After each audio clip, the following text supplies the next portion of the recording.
And thank you to the organization for the great work that you've done. And I think that we understand that this is just the foundation upon which we need to build. I had the distinct pleasure to grow up here in Vermont and be part of the agricultural working landscape.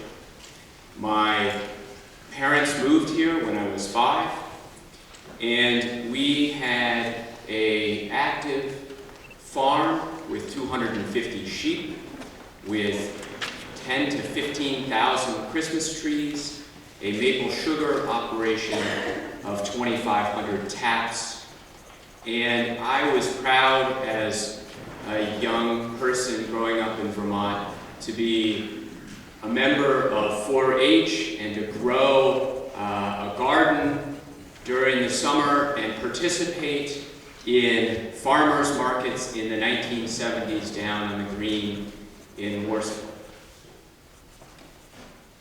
I say that and introduce myself in that way to help you understand that the notion of the working landscape is not only part of Vermont's character and fiber, it is part of the character and fiber of Vermont's leadership. And I think that the governor-elect will talk about how growing up in Putney and as part of an agricultural community has touched his view and his notion of the importance of the working landscape to the state of Vermont. One of the reasons that I returned to Vermont in the early 90s, having spent time in Indiana and in New York City, was because of the vitality of the working landscape. And I think it's right to point out the difficulties that we face with regards to the working landscape at this point in time. But I think it's not only important to understand and to address the difficulties that we face, it's also important for us to understand how strong a foundation upon which we have to build from here. Vermont, over the last 20 to 25 years, through its public policy, has made a commitment to an agricultural economy, which also has been a commitment to the working landscape. We have understood as public policy leaders that the agricultural economy is not only important to, or that working landscape is not only important to our agricultural industry and silviculture, but it is critically important to our tourism industry, and it is one of those things that is a competitive advantage to us for every other aspect of our economy. It is what differentiates us from other states. It is what allows us to be marketable when we are not always competitive on other issues. We must keep that in mind as we move forward. And I think we should be excited about what is happening in the state of Vermont.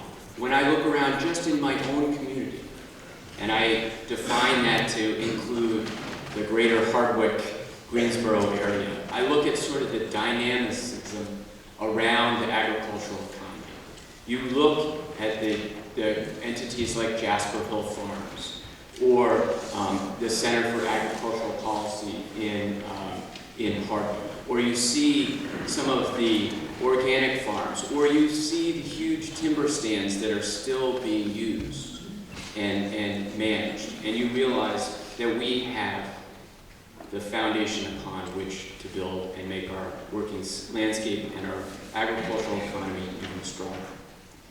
But we have work to do. We need to continue to commit to make investments like we have through VHCB and other fiscal tools that we have to ensure that we can preserve our working landscape and make sure that we can partner with people who are going to jump in and take advantage of the opportunities in the agricultural economy. We need to ensure that we continue to have a tax structure that recognizes that it is appropriate to tax land on its use value. We need, as public policy leaders, to make sure that where there is a need for flexibility around the agricultural community and the sale of products, that we provide that flexibility.